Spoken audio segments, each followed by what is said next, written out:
Greetings, I'm David Kong, the founder and principal of DEI Advisors. We are a nonprofit organization dedicated to personal empowerment.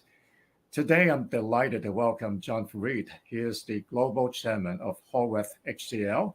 John is also a very accomplished speaker, much sought after, I must say, and also a bestseller author.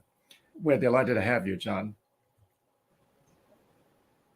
I'm delighted to be here, David. I'm very proud and honored, having known you some years as both a client and a great friend. And I love everything that you're doing with DEI. So thank you for this opportunity. Thanks very much, John. John, you just released your new book, From Invisible to Icon, How to Become a Known Expert in Your Industry. It draws upon your years of experience and also your life journey. I had a chance to preview the book. I loved it, absolutely loved it. It's insightful, it's actionable, and it's chock full of wisdom. I highly recommend it to anyone who's on a path of defining their personal brand. Would you mind to share some highlights of this book?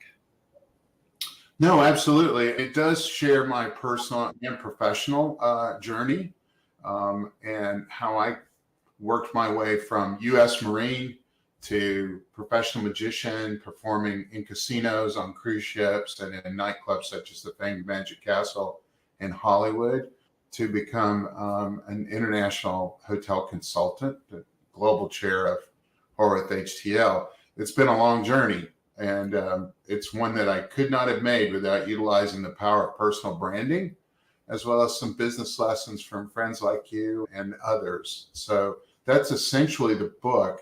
But it does detail, in addition to my story, all of the learnings over the last, I would say, 30 years as it relates to that, and the areas of personal branding that I recommend individuals focus on who wish to achieve greater success in their industry.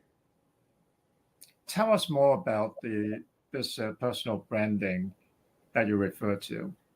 Sure. Personal branding is the crafting and management of your identity so that it stimulates precise, meaningful perceptions about who you are, what you stand for, and what you do. And I always tell people, if you have any goals or dreams for your life right now, then you have a personal brand already. You just may not be managing it or developing and managing it to its best and highest value. So this is what we talk about now. How do you create a more valuable personal brand? I think you have to take all considerations in, just like corporate or product and services branding. There is a process for developing a personal brand. It's one that I outline in the book. Essentially, here we don't have time to go through the whole thing, but hopefully I can whet people's appetite about it. But it starts with identifying your key attributes, the things that are uniquely you. When I think of 4 words that are uniquely an individual, for instance, if I was thinking of a lady or a wonderful woman who's an icon, and I told people she's organized, creative, anal, and intimidating, almost everyone says, "You're talking about Martha Stewart." And I'm like, yeah, that's exactly it. And to be able to identify yourself in 4 words or more powerfully, have someone else identify you in 4 words is a unique thing these days and hugely powerful. But I would say it starts with identifying your key attributes. Next is to think about your brand packaging. And this is a simple way to say, knowing today that we live in this knowledge-based economy where we all make decisions about one another in an instant, David, based on our own personal experiences and observations of people and society in general, it's important to take some time and think about how you choose to package yourself. In other words, how people might perceive you and your clothing or accessories or your jewelry, your hair, your makeup, your teeth, your nails, your glasses or contacts, even your fragrance. Or today I talk about tattoos and piercings. Where are they? What are they? What do they mean? But even the home that you live in, the car you drive in, your workspace or office, all shape perceptions about you And that's what we mean when we say, in terms of brand packaging, that I speak about in the book as part of the process. And then finally, it comes down to a brand description and, I would say, some long-term goals around how you want to take your key attributes, which includes your own value system, how you choose to set yourself up, some of your brand packaging, your brand description about who you are and what you do, and what I would say is your leading traits, which is those value systems and the things that your strengths, the things that you're really good at, your style, your timeliness, your manner, all of those things together, and combine them with your long-term goals to determine how you wish to position yourself, right? Becomes the mission statement, so to speak, becomes your touchstone for decision making in the future about how you wish to position yourself in the minds of your spouse or partner, your family, your friends, colleagues, your clients and customers, or industry, or even community in general. Thanks for sharing that highlight. I know a lot of people are very interested in defining the personal brand. Your book really provides very helpful and actionable way to do so. It's very comprehensive. Thanks for sharing that. Now, you talked about the value system earlier. I was just wondering, do you have a set of guiding principles or personal mantra that have guided you and your decisions? I do. I've been very fortunate, Dave. I've had a lot of mentors in my life, but one of the things that I adopted for myself early on was to be open in all things, be lucky in all things. I had to be open to going into the military as opposed to my preconceived ideas about it. And I enjoyed the Marines very much. I knew I wanted to be a performer, and ended up working in magic again. I had to be open in that. And even later on, when a friend or a colleague told me that I would be good in hotel consulting, I had to be open to that idea, and I decided to jump in. But that's one of my big ones, is be open in all things, be lucky in all things. And then there's this great motivational speaker his name is Charlie Tremendous Jones. He's written a lot of books. He's sold millions of copies of books. But he told me something through a friend after reading the book, that essentially 5 years from now, you will be the same person that you are today, but for the books you read and the people you meet. So I'm an avid reader. As you can see, I have stacks of books behind me, as I see that you do as well. But I'm a voracious reader. I feel like the only thing that helped me get into or become a success in magic was reading magic books. And the same is true. Most of everything I learned when I got started in hotel consulting was from books. How to start a consulting practice, how to start your own business, and all the basics of the hospitality industry in the beginning. So I'm a voracious reader, and I like to meet as many people as possible. I go to just about every conference in our industry to meet the players and ask them questions. I will say there's one other thing I'd like to share. I don't know if hockey or not, but he's a great friend and mentor for many years. He was senior vice president of development for Hostmark Hospitality for years. And he taught me many things, because we traveled to Egypt on assignments and other places. But he taught me that, he said, Fareed, a person who I'm sorry, I'm gonna reword that. A person who talks dominates the conversation. A person who asks questions controls the conversation. And I've always thought that was just such a great quote from Biff. And it makes me think, when I'm sitting in front of somebody, unlike this arrangement where you're asking me questions, I would be much more comfortable asking you questions to try to control the conversation a little better. So I feel a little fish out of water here. That's great advice. Thank you for sharing that. Now, along with your personal mantra, can you share your greatest learning in your career? Wow, my greatest learning. I think my greatest learning, if I had to put my finger on it, was to never stop reading, never stop learning, never stop the education process, and keep moving forward in your mind and your intellect. Again, I'm a voracious reader. I would say more than the greatest learning was a great opportunity that I got presented. Again, being open in all things, be lucky in all things. Discussion, David, in that I got invited through HSMAI to speak in Dublin, Ireland. And I met a wonderful gentleman by the name of Alex Gibson. And he was a professor at the college. At the time, it was DIT, the Dublin Institute of Technology. Now it's TU, which is Technological University of Dublin. But after my speech, he's showing me around Dublin, and we go by his campus. And I said, oh, I would love to go to college because I never went to college. And I feel like I really missed out. And he told me, so based on your experience and accomplishments, they might accept you in the graduate program. And I was dumbfounded. And again, back to that, be open in all things, be lucky in all things. I literally put together an application and sent it to 3 different universities to apply for their master's programs. And I got into 2 other countries, but I chose Ireland out of deference for Alex. And I ended up getting 2 postgrads, including a Master of Science in Hospitality Management. And for me, I think that lesson, that business lesson, was a way to take down the walls and fences of what I had put on my own self about the fact that I would maybe never have a college education or never have an opportunity to go back to school without going for 4 more years for an undergrad first. And I've applied that to several other things in my life where I used to be a sole practitioner before I joined with Horwath HTL. And I didn't know if they would be happy to have me or not, but I started thinking differently after that experience. And I think that's probably my greatest business lesson, is not to make assumptions and not put fences or walls in front of yourself, but it never hurts to ask or try. Such an important lesson for all of us. I think you alluded to that in your book as well.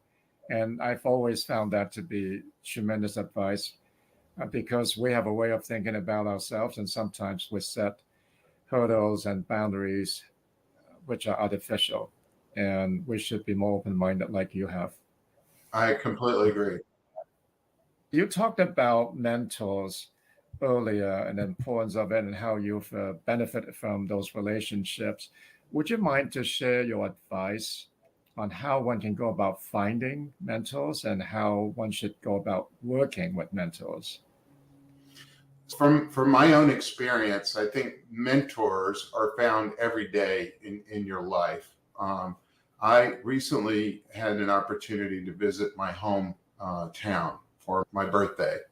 And for dinner, I invited my drama teacher from high school, who'd been a great mentor, and my football coach for dinner the same night, as well as two great neighbors that were mentors for me as a child.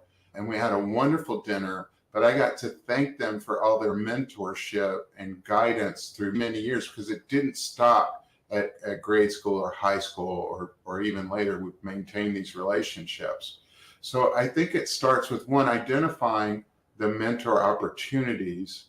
And those are usually done in I would say, they present themselves almost without effort, meaning someone begins to offer you advice or show caring, much like Biff Hockey that I spoke about. You don't have to ask Biff for help. He's going to help you, and he's going to give you advice whether you want it or not.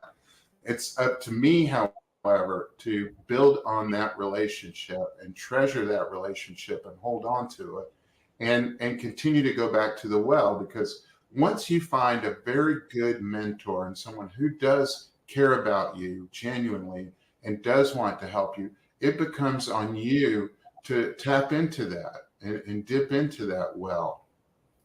And it comes about in all shapes and sizes, from people like Mike Levin.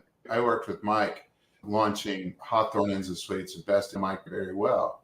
And Mike was a guy who became a mentor within 10 minutes of meeting him. He was just that kind of guy. And we stayed connected for years, even when he was in Vegas, in a very unique position in Las Vegas within Sands Corp. I would have breakfast with him in his office. But again, I would go back to the well and ask him questions and ask for his assistance and advice, and it was there.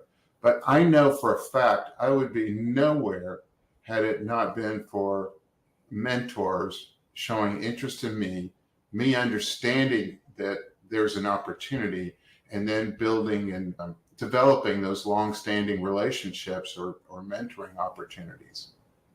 Yeah, I agree with you. Those mentorship opportunities come organically, and we have to realize that they're presenting themselves. We have to capitalize on it, and we can continue to seek out that advice from those mentors. Talk about advice. What is the best advice you've ever received? The best advice I ever received. There's so many. There's so many to choose from. But I think the biggest one was I used to. This happened in the Marines. So in the Marines, I was an ammunitions tech, and I worked my way up to EOD, explosive ordnance disposal, as we do in ammo techs. And I used to take it so seriously from a job perspective. And I had this great master sergeant. His name was Carter, actually. And every time I would get nervous or upset, we're just blowing stuff up. We're not saving babies. This isn't saving babies. We're all going to go out tonight. We're going to get dinner. It's going to be fun. And I think I play that back and forth in my head anytime I get, like, before a keynote or an important meeting or some expert witness or litigation support where I'm about to testify. I was going, we're not saving babies. This is going to be over, and I'll do a great job and it'll be okay. That's one. Another one is to remember that we're all just people trying to do our best, and try to see everyone, even when you're feeling like you're being, how do I put this? People are presenting some opposition to you, let's say, and you're becoming defensive. Try to stop seeing them as a problem and start seeing them as people. Meaning, look through their eyes, smile at them, don't get upset, take 3 deep breaths, try to understand where they're coming from, and mediate the situation on your own. And I think that's another big piece of advice that I got that's really been helpful for me. That is such wonderful advice. I love that. Because in our career, we all have to deal with the naysayers. People are going to disagree with us. You have to expect that, right? We are brought up differently, have different education, and people are going to think differently than us. How do you deal with that? In your role as a global chair for a very big consultancy, no doubt, all day long, you're dealing with diverse opinions about how to do something. How do you create that alignment and coalesce those diverse opinions and turn that into something that's really positive and constructive and a path that everyone can agree to? Yeah, this goes back to that mediation idea. I think that what people are looking for from a leader today is really as much to act as a mediator. Yes, sometimes you give direction and it has to be strong and it has to be solid, David. You know that. But other times there may be some difference of opinion in terms of direction or brand elements for Horwath HTL with the marketing team. And I think what's important is that you give everybody an opportunity to get, I do, at least this is how I operate. I want to get all opinions out, give everybody a chance to divest themselves of their thoughts so that they feel heard and listened to. I often repeat back, okay, so what I hear you saying is this, so that they know that I've heard them.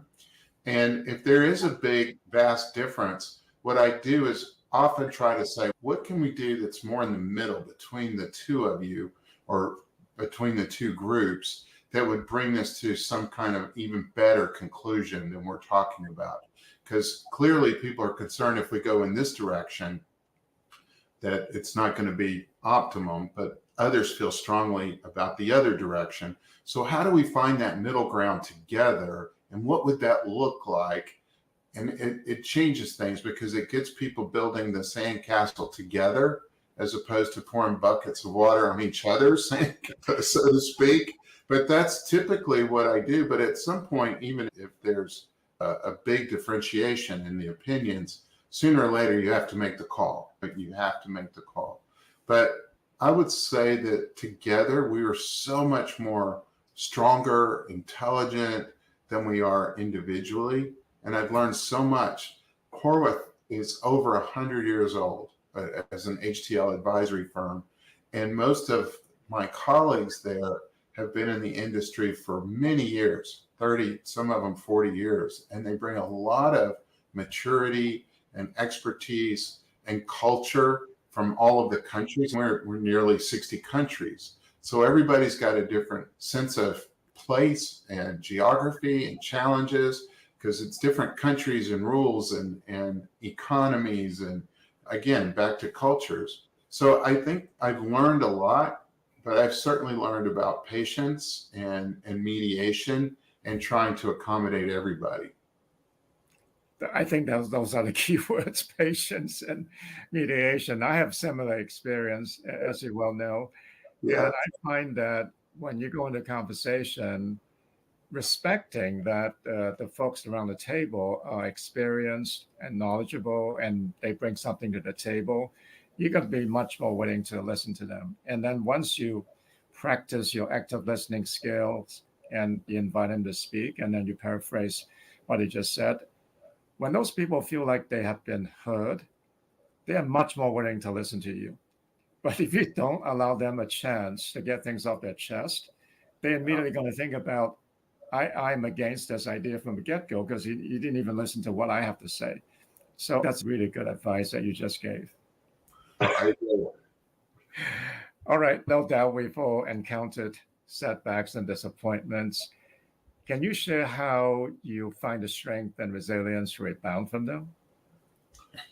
I'm sure we've all had situations where things didn't turn out exactly the way that we wanted, and we had to pick ourselves up and keep moving. From my perspective, I hate to say this, but I'm usually a pessimist. Outwardly, I'm an absolute optimist, and everybody thinks that I'm in my own head. I'm a pessimist and I'm an introvert. I have to work very diligently to go into a cocktail party and stay there. I'm good on stage, great on stage. I can do that. But once you put me in the cocktail party, I'm not so good. The same is true in terms of being a cheerleader for others. I'm very optimistic, but when it comes to my own, I'm hugely pessimistic. So usually I'm expecting that things are not going to go my way. Yeah. And I'm always surprised when they do. And I think that's part of a self-defense mechanism, in that I won't be too disappointed if it doesn't go my way.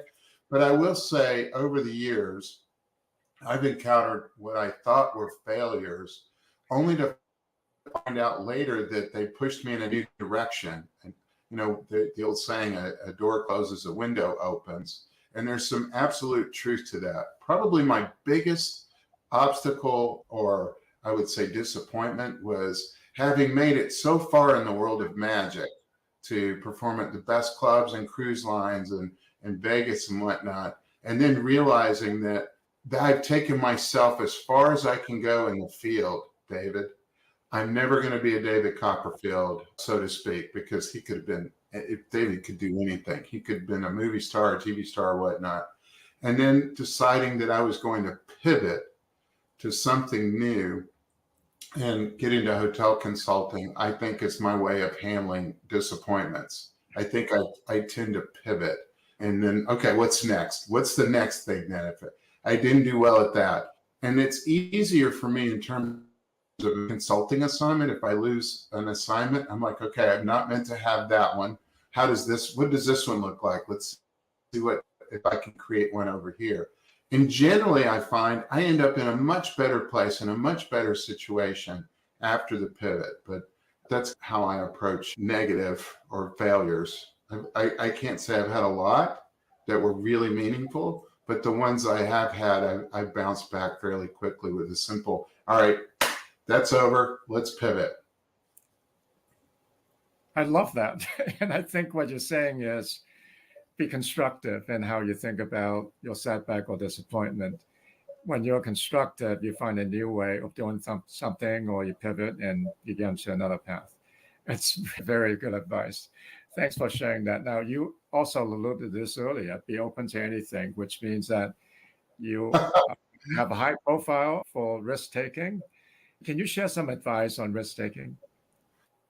Sure, it's probably my favorite area of discussion. We discussed this in the book, as you did. But I think that every step that I've taken took a huge leap of faith in terms of going in. In high school, I wasn't the athlete. I was the chess champion. I played tuba in the band. As I mentioned, my drama teacher earlier, I was in drama club. I wasn't exactly the studly sports guy in high school, for sure. But if people read the book, they'll understand why I chose to go in the Marines. But to leave home and sign up to go in the Marines and go to boot camp at Paris Island took a ginormous leap of faith and was a huge risk, but I made it through and spent 6 years. And then to go back and do what I had been dreaming of as a child, to be a magician and just take off. I took off and said, what have I got to lose coming out of the Marines if I just take off for Los Angeles and try to audition at the famed Magic Castle in Hollywood? And everybody thought I was nuts because they all thought of me as a Marine, and you've done so well and you've been in 6 years, in another 14 years you could retire. But essentially I said, no, I want to be a magician. And everybody was against me, quite honestly, on that front, including my grandfathers. But essentially I went and I found my way and I auditioned, and lo and behold, next thing I'm performing at the Magic Castle. The worst, though, in terms of risk taking, was this opportunity to become a hotel consultant, David, because everybody thought I was very successful as a magician, and they couldn't understand why in the world would you leave after 15 years to become a hotel consultant. But I believed in it, and I decided that's what I was going to do. And I felt like it would be a healthy life for me, and it might be something different. But I'm glad I did. And I took that risk. I started as a solo practitioner, and I did everything that I could to begin building that personal brand, that new consulting personal brand. I had left the sameness of the Marines and the mysterious of magic to become this conservative hotel consultant. And I found it was a breath of fresh air. And I learned a lot. I learned a lot at the beginning, but it was a big risk. It was a big risk to leave it all and become a solo practitioner. Having never worked in the industry and no formal education, it was a big risk, but it's one that I took. But I always tell people, take the leap, because without the leap, you don't know if you can do something or not. You have to put the risk out there. That's true. You have to take the leap. Although a lot of people realize that, they are also really afraid to take that leap. And I was wondering if you could share, how do you muster up the courage to do those tremendous leaps that you've had in your career? I think I was more afraid not to take a leap. I think sometimes we get stuck in a rut that we know is the wrong direction, and we keep walking down that road for a very long time. And I think I was more afraid of not taking a leap than I was of taking a leap. Also, at each stage, I felt like I had very little to lose if I did take the leap, because I could always go back into the Marines. Or if the hotel consulting didn't work out, I could always come back to the magic. I always felt like there was always a soft place for me to land. And if people really think about it, they'll find that's true in terms of those risks. But people take much bigger risks every day, in my opinion, when they decide to get married or have children. Those are big risks, David. Those are massive. Those are massive risks. But yeah, so I just tell people, take the leap. What have you got to lose? And if you fall on your face, you'll get back up and pivot and try something else. That is true. That's very good advice on risk taking. I see that we are coming to the end of the show. Since our show is about personal empowerment, can you share some advice on that? In terms of personal empowerment, for me, it comes down into a little bit of self-care, meaning I try to find the things that help me relax and clear my head and think. whether it's the outdoors and doing some things or going to a movie or whatnot, to leave everything, including these things, turn these off and go away and clear my head and recharge my battery. And I come out feeling a little bit more clear and a little bit more empowered.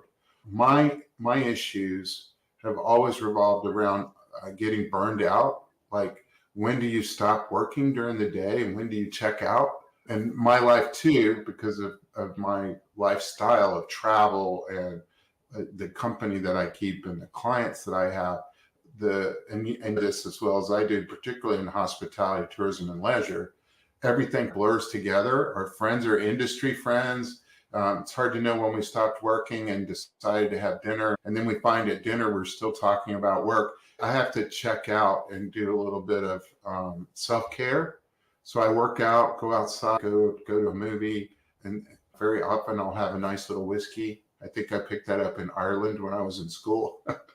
But for me, empowerment is that, plus what we talked about earlier, continue to educate and invest in yourself, read, earn more designations, find good mentors. Those are all good too. Yeah, I totally agree with you. Self-care and continually improving ourselves, those are great steps to self-empowerment. Thanks for sharing that. I'm afraid that we're out of time, but I want to thank you again, John, for being on our show and sharing such insightful advice. It was fun. This is such a candid, off-the-cuff conversation. I thank you for the opportunity. I've enjoyed it. As always, David, time with you is a pleasure. Thank you for saying that.